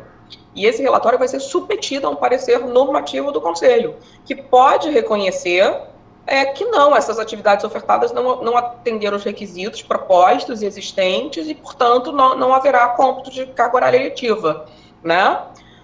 Ou o Conselho Estadual pode dizer, não, vamos computar hora letiva, e o juízo lá na ação dizer, não vamos computar. Vocês entendem como a questão ainda não está definida? Não está definida, ela está em aberto, seja no âmbito administrativo, normativo, porque o Conselho Estadual vai analisar o relatório que a SEDUC tem que fazer, a SEDUC e a FATEC, seja porque em relação à SEDUC existe uma ação judicial em curso, né? Uma ação judicial, a bem da verdade, que o Ministério Público não conseguiu a decisão liminar. Por quê? Eu imputo isso à ausência de especialização do juízo, porque a ação proposta pelo Rogério Pacheco, que responde pela 2ª Promotoria, foi muito bem construída, né, dentro da minha percepção do que deve ser a garantia da educação nesse cenário que a gente está vivendo. Né, mas o juízo não deu a liminar, por enquanto a oferta está sendo feita em caráter substitutivo, só que ele vai fazer a análise na decisão, na sentença, e o Conselho Estadual também vai fazer a decisão final na análise do relatório. Então pode ser que a rede do Estado não possa computar essas horas. Né? E aí ela vai estar com o mesmo gap das redes municipais. Agora, vamos imaginar que o Estado vai computar as horas, e aí vai abrir um processo de matrícula para o 2021 antes que as redes municipais terminem o seu calendário letivo. O Ministério Público vai ter que se debruçar sobre essa questão. Né? Eu não posso dizer para vocês agora qual seria a decisão, porque é um promotor que vai ter que analisar isso, que é o promotor da 2ª Promotoria de Justiça. Não quero me imiscuir nas funções desse promotor de justiça. Mas o centro de apoio vai dialogar com o promotor de justiça e no sentido de que a gente avalia a possibilidade, por exemplo, de ampliação desse prazo de matrícula até a finalização do calendário letivo nas redes municipais, principalmente para a oferta do ensino médio, para a matrícula do ensino médio. O que não pode acontecer é que o aluno termine o 9º ano, por exemplo, numa rede municipal, e quando ele busca a matrícula no 1º do médio na rede estadual, a rede estadual dizer que está fechada. Isso não tem sentido, isso não é algo, com certeza, que o Ministério Público vai analisar e vai buscar a realização de matrícula em qualquer momento, durante o ano letivo da rede estadual. Perfeito. Não sei se ficou claro. Ficou claro. Isso. A gente depois abre para o pessoal e aí a gente retoma se caso isso não tenha ficado esclarecido. Sim, a questão do protocolo de segurança e biossegurança. Esses protocolos de segurança sanitária, são definidos pelas autoridades de saúde, né? A gente já está em contato, a gente tem a Márcia Lustosa, que é a promotora de justiça que coordena o CAU Saúde, coordena as promotorias de saúde, que tem sido nossa super parceira de todas as demais áreas de atuação no Ministério Público. Ela traz para a gente todos os documentos produzidos pelas autoridades sanitárias, e a gente também está em diálogo com a coordenação do Programa Saúde na Escola, coordenação estadual, porque no início da pandemia, antes da determinação do fechamento, acho que foi antes, eles emitiram uma nota técnica que está até referida na nossa ITJ número 6 de 2020. Essa nota já trazia alguns protocolos de segurança a serem observados nas escolas durante as aulas presenciais. Aí depois as aulas presenciais foram suspensas, e nós, em determinado momento, retornaremos a essas aulas. Esses protocolos de segurança precisarão ser observados. Eu não acho que eles estão definidos ainda, eles estão em processo de construção. Algumas questões a gente já sabe que precisam ser observadas, como a disponibilização de material de higienização, por exemplo, álcool gel, enfim, a questão do distanciamento controlado, né? A distância entre as cadeiras e as mesas vai ter que existir, né? Isso que determina já o raciocínio da necessidade de realização de um rodízio, como a gente já tratou, né? Mas esses protocolos não são da educação. Esses protocolos são da saúde e eles precisarão ser observados em caráter obrigatório, né? E com que recursos? Bom, a gente precisa considerar que eles serão absolutamente necessários para o funcionamento da escola, né? Então, eu não vejo porque eles não possam ser caracterizados como MDE nesse momento. Não vejo porque não possam ser caracterizados como MDE. Né? Então, a gente poderia aplicar os recursos da educação. É o mesmo raciocínio que a gente aplica para o financiamento das ações relacionadas à limpeza das escolas, né? Porque a limpeza das escolas também é uma questão higiênico-sanitária, né?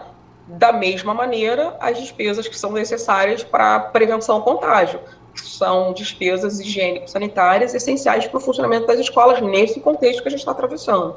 Então, não me parece, não haverá uma orientação do centro de apoio no sentido de que as promotorias de justiça rejeitem o cômputo dessas despesas em relação nos recursos vinculados à educação, né? Agora, algo que eu acho que os conselhos sociais precisam prestar atenção é o fato de que a educação só pode financiar esses materiais para a educação, né? A gente precisa tomar muito cuidado, Alba, e esse é um ponto que a gente tem buscado estudar bastante, porque os recursos da educação sofrerão uma redução significativa, né? Significativa. Todos os recursos da educação são vinculados à arrecadação de impostos, né? Os 25% da Constituição são de impostos e transferências obrigatórias. O Fundeb é parte desses recursos do 212. Né? O salário e a educação são impostos incidentes sobre a folha de pagamento, com a contribuição, a atividade social incidente sobre a folha de pagamento. Né? E as pessoas estão sendo demitidas, então a folha de pagamento diminui das empresas. Então diminui o salário e a educação. Né? Os impostos, a atividade econômica baixou. Né? Os impostos que a gente arrecada, sobretudo o ICMS, também está baixando. Então a educação vai ter que a gente imagina uma redução considerável dos recursos disponíveis, bem diferente daquilo que foi previsto na LOA para esse ano. Né? E isso vai ter que ser, a gente não tem que trabalhar nesse ritmo de contingenciamento de gastos, né? Daí porque eu destaco a importância de que a gente fiscalize o contingenciamento em qualquer aquisição ou contratação, qualquer aquisição de bens ou contratação de serviços, para que erros ou comportamentos dolosos não impeçam ou dificultem a garantia da oferta do ensino dos nossos municípios nos meses que vão se seguir. Né? A gente está assistindo aí notícias sobre corrupção na aplicação de recursos da saúde, né? E a gente não gostaria de assistir essas notícias em relação aos recursos da educação. Né? Então, fica aí o meu pedido para que nos municípios os GAFSE seja um disseminador aí dessa importância de que o controle social fiscalize a aplicação dos recursos. Só para falar em mais uma fonte, salvo engano, e vocês vão saber isso melhor do que eu, me parece que o governo federal autorizou o repasse para as escolas de recursos pelo PDDE para aquisição desses insumos. Salvo engano, isso aconteceu. Também pode ser uma boa medida que o Concede, que a Undime solicitem do governo federal a suplementação do PDDE para que as escolas possam comprar esses insumos para a segurança sanitária. Débora, a gente teve uma discussão no grupo, logo no período da pandemia, mais ou menos no final de março, por aí, quando essa notícia foi vinculada, falando dessa possibilidade da aquisição com a verba do PDDE. Nosso questionamento não é o uso ou não, né? E aí isso foi alardeado pelo governo federal como se fosse uma grande novidade, mas na verdade isso fez uma antecipação. O que a gente pleiteia e a gente acha que é viável é a suplementação dessa verba para aquisição, né? Porque a gente entende isso, a gente emitiu uma nota, uma carta aos conselheiros falando sobre isso foi amplamente divulgado aí nas nossas redes, para que justamente a gente entende que essa verba do PDD ela tem um destino, e esse destino, tecnicamente, já deveria ter sido encaminhado pelo próprio Conselho Escolar na sua ata de prioridades, ou pelo menos já ter ali uma previsibilidade do que seria utilizado. Exatamente. E aí vira o governo federal dizer que, olha, estamos liberando para isso, é como se fosse algo novo. O que a gente está falando é da ampliação desses recursos, ou da criação de uma nova política, né, que não seja o PDDE, que seja crie uma outra sigla, crie um outro nome, mas que dê conta dessas questões. Porque o dinheiro já não é muito, né, a verba é pouca, o recurso ele é pouco, ele já tem um destino, ele tem um porquê e para quê. A gente entende que existem brechas, né, na própria normativa que o álcool em gel é possível, a máscara é possível, sim, ela é possível, né, por ser uso individual, ou coletivo, enfim, existe esse debate. Mas a gente insiste, e aí é uma defesa do GAF, em entender que o PDDE ele já tem um destino e que precisa vir de uma forma suplementar a ampliação dessa verba, né, e não a que já vinha de forma antecipada para dar conta disso. Aí é a coisa do cobertor curto, né? Você puxa de um lado e deixa de atender a um outro que vai ficar de fora de qualquer maneira, porque muitas escolas elas dependem, né, dessa verba para as suas ações pedagógicas, né, do seu cotidiano. Então a gente defende muito essa bandeira e deixar claro que não é uma verba nova, né? O governo federal fez uma propaganda enganosa em dizer que antecipou para... estamos, né, nos preocupando com o retorno e dando esse indicativo de uma verba que ela já existia. Então, a gente ficou muito preocupado, tivemos uma manifestação a respeito e somos favoráveis, sim, que venha novas verbas carimbadas, para que amplie esse horizonte das escolas, das redes, que já é tão precário, né? Bom, eu concordo totalmente com você. Por isso que eu tratei da questão da suplementação, né? E essa discussão que você coloca é a mesma que está colocada no PNAE, que o governo federal autoriza a execução do programa, mas não fez nenhuma suplementação. Quer dizer, e daí a nossa preocupação, quer dizer, as redes de ensino estão gastando, e aí eu, né, não estou dizendo que o gasto está sendo irregular, não, mas elas estão gastando talvez mais... porque a oferta de kits, ela gera uma despesa maior do que a oferta da alimentação preparada na escola, né? E se o governo não suplementar as parcelas do PNAE, pode ser que no retorno das aulas presenciais não haja recurso suficiente para garantir a alimentação escolar. Daí o governo federal aponta a autorização para execução do PNAE como, né, aquela medida, assim, maravilhosa e tal. Concordo totalmente com você. Eu acho que o caminho pode ser o PDDE, sim, mas precisa haver suplementação de recursos, porque, como você disse, os recursos previstos já tinham destinação, não era essa é uma necessidade que se apresentou agora, excepcional, e para ela nós precisamos de recursos extraordinários ou adicionais. Concordo com você. Perfeito. Débora, a gente está estourando aí o nosso tempo, mas a gente tem algumas questões que surgiram no chat, complementando aí as perguntas, né, que já foram feitas. Então, a gente vai pedir, né? Vou abrir o microfone, pedir para que a pessoa possa aí se colocar, tá certo? Simone, Rio de Janeiro, que falou a respeito da questão da educação infantil de 0 a 3. Faz sua pergunta, por favor. Simone está aí? Simone, Rio de Janeiro. Isso, Delcio, sai da compartilhamento dessa tela. Simone, Rio de Janeiro. Logo em seguida, Nelly Tanguá, que fez uma pergunta também. Depois, Neila, de Paraíba do Sul, também, que fez uma pergunta bastante pertinente. Então, vamos lá. Quem abre o microfone? Simone, já está aí? Posso falar então, Alba? Bem rapidinho, Simone, faça Neila a pergunta. de Paraíba do Sul. Ok, Neila, diga. Posso? Pode sim. Bom Neila, dia, ela não é articuladora, tá, Débora? Ela é convidada, é secretária, não é isso, Neila? Sim, secretária de Educação de Paraíba do Sul. Paraíba do Sul, isso. É nossa infiltrada, está infiltrada. Recebi o convite, estou participando e aproveitando para aprender mais um pouquinho, né? Isso aí. Adorei as colocações da reunião, perfeitas. Sobre a creche, já que o tema da pergunta seria sobre creche.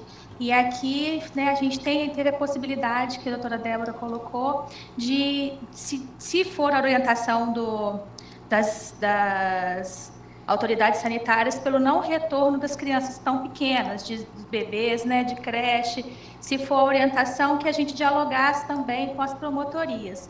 E aí eu faço uma pergunta, porque aqui no município a gente tem várias promotorias que a gente acaba respondendo. Nós temos a promotoria local, a tutela coletiva, e aí tem essa dúvida, assim, como conseguir conversar com todos, com qual a gente deve conversar, se é com a do município, se é com a tutela coletiva, enfim.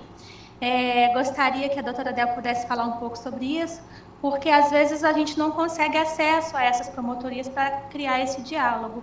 Então, como seria a melhor maneira? Se for o caso, claro, de a gente não retornar com as creches, que é uma preocupação que a gente entende, que a gente quer a criança na escola, nós queríamos todos na escola, nós estamos trabalhando para ampliar a oferta de creche, inclusive, e não para reduzir, mas esse momento nos tirou, né, um pouco do direcionamento. E então essa seria a minha pergunta: qual a melhor promotoria para se discutir, para se construir junto, né? Então, secretária, só para reafirmar meu posicionamento sobre a possibilidade de não retorno, a gente vai ter que comprovar que na ponderação de interesses é impossível garantir a educação dessas crianças sem prejuízo à vida e à saúde. Né? Tem todo esse raciocínio da ponderação de interesses, porque claro. A gente precisa tentar atendê-las na escola, né? Mas isso é algo que vai ter que ser analisado diante da realidade de cada município, né? E das normas de proteção sanitária que vão ser editadas nesse momento do retorno.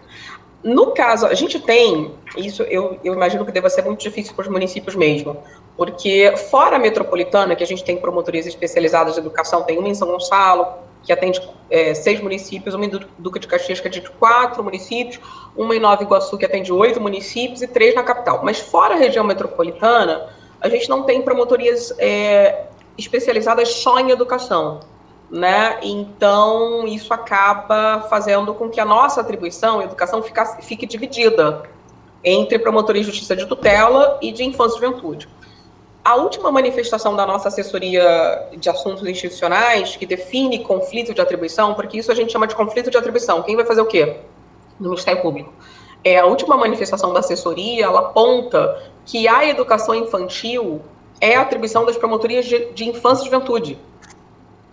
Então, os assuntos relacionados à creche e pré-escola precisam ser tratados com a promotoria de infância e juventude. No seu município, só tem uma promotoria, né? Então, ela também é uma promotoria de infância. Não é só de infância. Ela é de tudo, e de infância, né? Menos as questões próprias da tutela coletiva, meio ambiente e tal, e propriedade administrativa, e educação, alguma parte, todo o resto da educação, que fica com a tutela coletiva. Não, mas Paraíba do Sul fica em que região do estado? Qual é a cidade? Qual é a maior cidade dessa região? 3 Rios. A maior cidade é 3 Rios? Isso. Então não tem promotoria, não tem promotoria especializada em sempre, porque veja, no interior a gente No interior a gente tem 3 promotorias, se não me engano, semi-especializadas. Uma em Volta Redonda, que é a terceira promotoria de tutela coletiva de Volta Redonda, semi-especializada em educação, quer dizer, ela trata a educação toda, mas não só educação, tem outras políticas também. E aí, nesse caso, ali na região de Volta Redonda, as promotorias de infância não trabalham educação infantil, entendeu? Sim. Em Cabo Frio também, e, se eu não me engano, Resende. Aqui a gente geralmente responde a tutela coletiva, que é em Três Rios, ou a promotoria local. Então, no seu caso, é a promotoria local. Existe não sei se eu consigo colocar aqui, Alba, no site, eu vou tentar colocar até o final aqui, no site do Ministério Público, uma tabela que a gente faz, porque isso é realmente muito difícil para os municípios. É difícil para a gente precisou organizar uma tabela para identificar quais são os promotores de justiça que tratam da educação por temas em cada um dos municípios. Se você tiver essa tabela, a gente socializa depois com o link, sem nenhum problema. Se for uma tabela, um documento, ou se for numa página, a gente socializa o link. Tá? Obrigada, Nelly. Nelly não, desculpa. Neila. E agora, Nelly de Tanguá, que fez uma pergunta no chat. Socializa aí, Nelly. Bom dia. Bom dia, estão me ouvindo bem, Alba? Bem. Nelly também não é articuladora, também mais uma convidada infiltrada do Conselho Municipal de Educação de Tanguá, viu, Débora? Tá bom. Eu agradeço a Alba e a Vilma pelo convite, por me permitir estar junto com vocês nesse momento, e parabenizo também pela reeleição de vocês, né? Sucesso nessa nova empreitada. Eu queria trazer uma questão para a doutora Débora, que tem sido comum nas redes privadas solicitações de declaração de vagas para liberar transferências.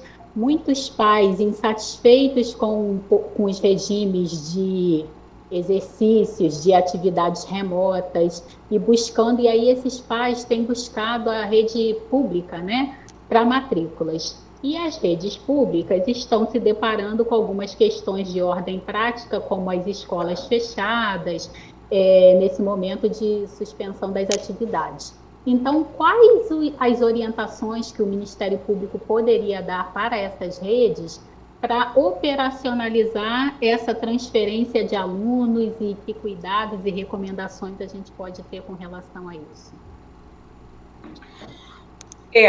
Tem sido por diversas razões, né? Os pais têm retirado alunos da escola privada e, portanto, precisam buscar vagas na escola pública. Não é só a insatisfação com o ensino remoto prestado por essas escolas, mas também tem uma questão econômica aí, né? Muitas pessoas perdendo o emprego, enfim. As redes públicas vão sofrer o afluxo de alunos nesse período. E existe, né, no caso da obrigatoriedade de ensino, quer dizer, a partir de 4 anos, a preocupação em que o pai não simplesmente tire o aluno da escola, né? Ele precisa tirar de uma escola e levar para outra. Daí, eu imagino, porque as redes privadas, as escolas privadas estejam exigindo essa declaração de existência de vaga, né? Eu penso que as redes públicas precisarão replanejar a oferta, né? Por quê? Porque as crianças não podem ficar sem matrícula, não podem ficar fora da escola, né? E, de outro lado, os pais não terão como mantê-las no ensino privado. Isso é algo que, né? Nenhum pai, e aí eu não estou fazendo nenhum tipo de análise de comparativa, não. Mas, assim, nenhum pai tiraria o aluno de qualquer escola, pública ou privada, nesse momento, né? Se não fosse absolutamente necessário. Então, eu penso que as redes públicas vão precisar se replanejar para tentar receber esses alunos, porque senão a gente vai ter aí uma negativa de direito determinada pelo empobrecimento dessas famílias. Um outro elemento, um outro desafio que está sendo colocado para as redes públicas nesse momento, né? De redução de recursos e ampliação da oferta para receber esses alunos da rede privada. Eu não vejo como irregular o comportamento da escola, sabe? De pedir, olha, então você me comprova que você tem uma outra matrícula, tem uma outra vaga na rede pública. Não que ele possa negar o cancelamento, né? Ah, você não trouxe a declaração do município, então eu vou negar o cancelamento e você continua matriculado aqui. Não é isso. O que a escola vai fazer é comunicar o Conselho Tutelar e o Ministério Público. Ela pretende essa declaração, porque se ela não tiver, ela tem a obrigação de dizer, olha, eu tinha o aluno João, o pai dele tirou da escola, mas não nos apresentou a declaração de que ele está matriculado em outra, que ele vai ser matriculado em outra escola. Eu estou comunicando ao Conselho Tutelar e ao Ministério Público para que vocês fiscalizem a garantia do direito à educação desse aluno. Entende? É uma obrigação da escola. Saber que o aluno será matriculado, tem vaga em outra escola, porque senão ele fica no limbo. Ele sai da escola privada e fica no limbo. Ninguém sabe para onde ele foi e ninguém comunicou a ninguém. Né? Então, a escola privada ela tem essa obrigação. Tá? Ok, Débora. Passando a palavra para a Sabrina, e a gente encerra, né? Algumas perguntas que surgiram aí acabaram sendo contempladas com a fala da Débora ou com as perguntas das colegas, então a gente encerra com a pergunta de Sabrina. Sabrina, nossa articuladora de Paraíba do Sul. Pois não, Sabrina? Boa tarde já agora a todos, né? E, doutora Débora, foi eu que fiz o questionamento quanto aos alunos que saem do Fundamental 2 para ingressar no Estado.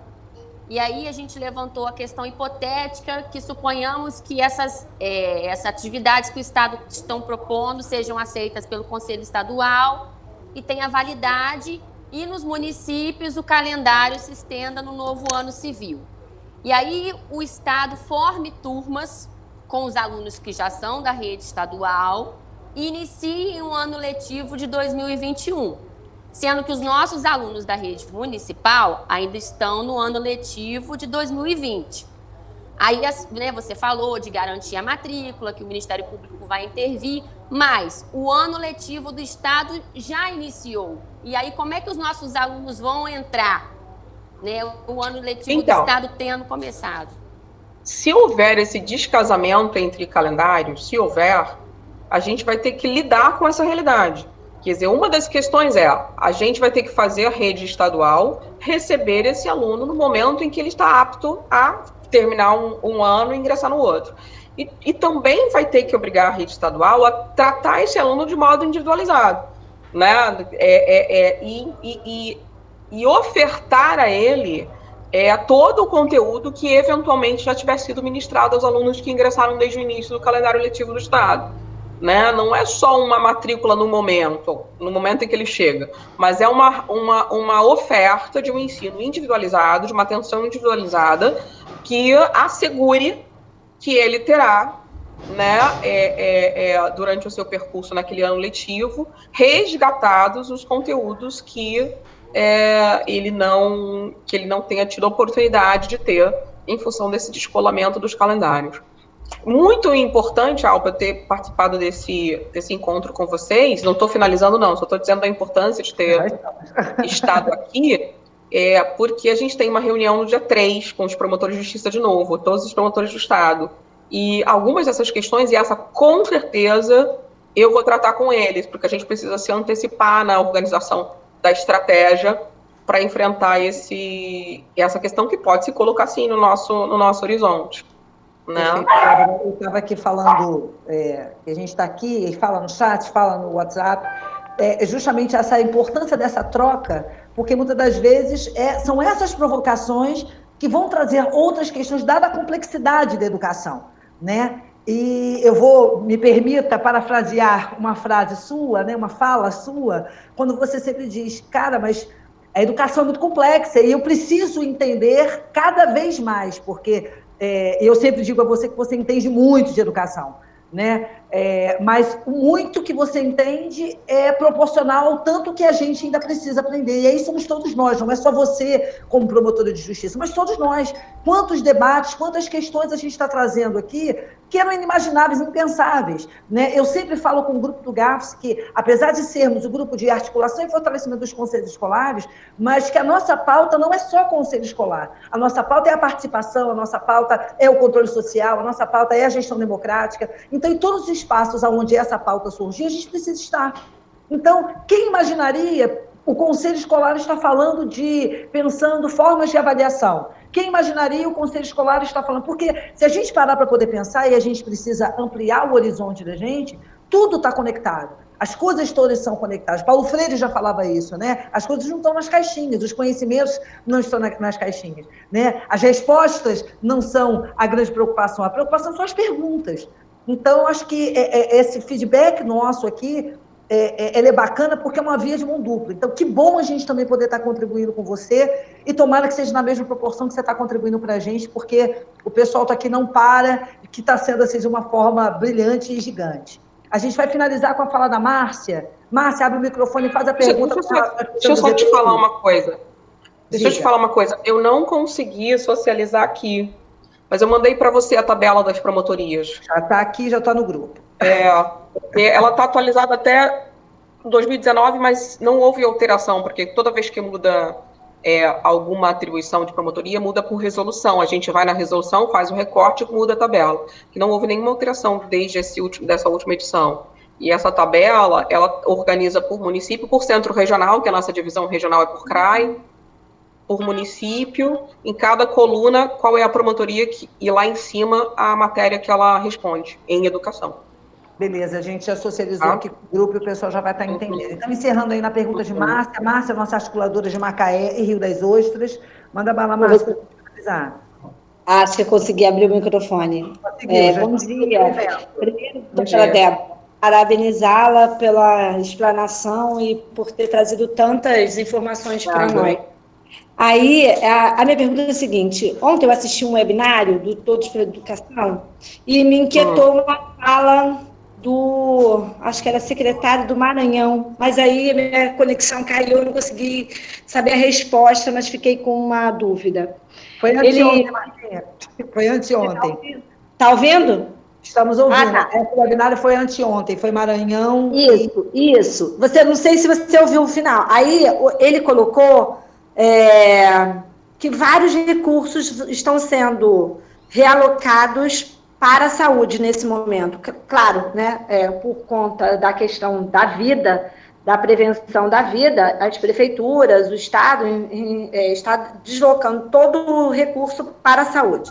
Aí, a pergunta dele, falou que ia até encaminhar para o Ministério Público, se a saúde poderia adquirir os EPIs, as máscaras de proteção, enfim, esses materiais de higiene para a educação como medida preventiva.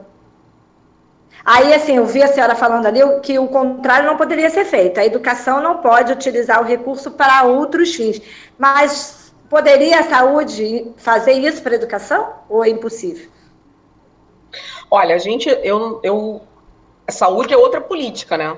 É outra política, não é nossa. Mas a política de financiamento da saúde é parecida com a nossa, é por vinculação de recursos. Né? 12% eles têm lá no 198 a condição, acho que, se não me engano, 12% de impostos e transferências, e aí depois tem toda uma norma de vinculação de recursos. O que eu posso dizer é o seguinte, sem invadir a atribuição dos promotores da saúde, os EPIs que podem ser financiados com os recursos da saúde se destinam aos profissionais da saúde. A educação precisa cuidar dos profissionais da educação. Né? Da mesma maneira que a gente protege os recursos da educação, os promotores da saúde protegerão os recursos da saúde. Vai dar uma confusão, eu posso garantir para vocês. Vai dar problema, porque os promotores da saúde devem estar, principalmente com essas notícias de malversação de recursos que já estão explodindo, olhando de lupa os recursos da saúde. Né? E vão verificar que o número de EPIs é maior do que o número de profissionais em atuação no município. Porque isso é um cálculo matemático. Né? E a educação tem um contingente de profissionais enorme. Né? Então, isso precisa ser... EPIs precisam ser fornecidos? Precisam. EPI não é material, não é algo que o servidor tenha que adquirir. Né? É algo que a rede precisa ofertar. A rede de ensino precisa ofertar o EPI para os seus profissionais, mas vai fazer isso com os recursos da educação. E, assim, a única coisa que me preocupou também em relação a essa sua colocação do secretário de Educação lá do Maranhão, é que, assim, os recursos estão sendo realocados na saúde, mas são os recursos livres, né? porque os recursos vinculados não podem ser alocados na saúde. Então, a educação não vai ter recursos alocados na saúde. Isso não pode acontecer, não tem autorização, previsão constitucional para isso. Então, o que é vinculado da educação precisa continuar na educação, e a educação cuida dos seus EPIs e das suas despesas. Eu acho que é por aí. Débora, então a gente vai encerrar, avançamos aí em 15 minutos daquilo que a gente estava prevendo, né? Eu sei que você está com um horário avançado para a sua outra atividade. Agradecer imensamente, mais uma vez, em nome do GAFSE, em nome de cada município presente. A gente chegou ao número de 50 participantes, 52 pessoas participantes da nossa reunião. Então, só para você ter uma noção, a gente está com Angra dos Reis, a gente está com Cabo Frio, a gente está com Pinheiral, Saquarema, Rio das Ostras, Mesquita, Paracambi, Belfor Roxo, Sapucaia, Vassouras, Duque de Caxias, Paraíba do Sul, Rio das Ostras novamente, Vassouras, Areal, Búzios, Casimiro de Abreu, Guapimirim, São João da Barra, Macaé, Itaboraí, Carapebus, Japeri, Nilópolis, Búzios, Três Rios, Partido Alferes, Itaguaí, Mendes, Rio de Janeiro, Petrópolis, Tanguá, presentes aí na nossa atividade de hoje. Então, assim, uma boa parte do Rio de Janeiro está aqui representada. Eu falo isso com uma alegria, com um orgulho tremendo. Eu acho que é um momento importante que a gente está vivendo e, muitas das vezes, né, a gente tem ouvido dos colegas de que maneira a gente pode estar fortalecendo os conselhos. E como eu já falei, eu penso dessa forma, a gente precisa encontrar esses meios, porque um dos grandes legados, né, positivos, apesar de a gente estar vivendo todo esse momento difícil, mas nunca se falou tanto a palavra participação, nunca se falou tanto da necessidade do vínculo com as famílias, nunca se falou tanto da necessidade das famílias estarem participando da vida escolar dos alunos, e eu acho que é essa brecha que a gente precisa ocupar, porque não tem como não falar de participação se a gente não fortalecer o conselho escolar, se a gente não pensar nesses meios de fazer com que, não só através do conselho, mas que o conselho possa fomentar essa participação maior dos pais, que também estão se vendo nessa necessidade de participar mais da vida escolar dos seus filhos. Eu acho que todos nós aí que temos filho em idade escolar em casa está vivendo isso, né, tá respirando um pouco mais isso, participando um pouco mais desse cotidiano, porque as atividades remotas estão acontecendo, né, na maioria dos lugares. Então, é isso. Então, a gente precisa se fortalecer e essa manhã, esse pedaço de tarde hoje, serviu para isso. Então, obrigada imensamente. Agradecer a todos os colegas que estiveram aí. Pode abrir o microfone, agora pode falar junto, agora pode apagar depois, gente, está liberado. Nesses 2 últimos minutos, entendeu? Isso aí, fala todo mundo para todo mundo aparecer. Muito obrigada, Alba, Débora, todo mundo. Muita alegria. Agradecer para você, mas a farra é todo mundo falando ao mesmo tempo, é uma loucura. Mas é isso. Tá bom? Eu queria agradecer. Diga, Débora. Agradecer a oportunidade de estar aqui. Como eu disse, foi um momento importante, porque eu vi as angústias de vocês, as perguntas, né, e as dúvidas. Me fornece informações, elementos importantes para tratar, para discutir com os promotores de justiça, e foi tão importante para mim quanto eu espero tenha sido para vocês. Muito obrigada, Alba, muito obrigada. Muito obrigado a você também, Débora. Muito obrigada. Obrigado aí. Obrigada. Muito obrigado. Muito obrigada. Gente. Obrigado. Tchau. Obrigado aí, hein? A gente vai se falando. Obrigada a todos. Obrigada. Obrigada. Valeu. Um abraço a todos. Obrigada. Vamos almoçar. Tchau, gente. Obrigada, Alba. Obrigada, doutora Débora. Elô, você está de máscara? Beijo, Denise. Obrigada, Alba. Obrigada a todos. Beijo, Davi. Beijo, Alba. Outro. Obrigada, gente. Obrigada. Um abraço. Todo mundo saindo devagarinho. Alba, Caxias agradece Doutora Débora, muito obrigada. Ela é top. Nádia já caiu, beijo. Beijo, Mesquita. Beijo, Vilminha. Amo você. Obrigada, Alba, pela oportunidade. Fiquem com Deus. Obrigada, Ilva. Também te amo. Obrigada. A Bonaí foi sobre o forte, não. Obrigada. Lúcia, Vou tirar para você ouvir. Fala, Vilma. Ivan, meu querido, obrigada. Não importa, você é o melhor, hein? E ficamos sem descobrir quem é a Mônica Freitas, que está infiltrada, Mônica. A Mônica, meu amor! Gente, vamos, obrigada. Obrigada, Ivan. Obrigada a todos. Foi mais um prazer. Prazer é nosso. Agora que eu vi. Uma reunião que até agora está sem saber que é uma tal de monte de beijo. Obrigada. Tchau, tchau. Foi ótima reunião. Ai, que gostoso. Quero sair daqui, gente. Como é que faz? Ivan, Oi? Gostei muito. como é que a gente faz para sair daqui agora? Quando eu Só sair, fechar? todo mundo sai. Eu estou esperando só para registrar vocês aqui na Câmara.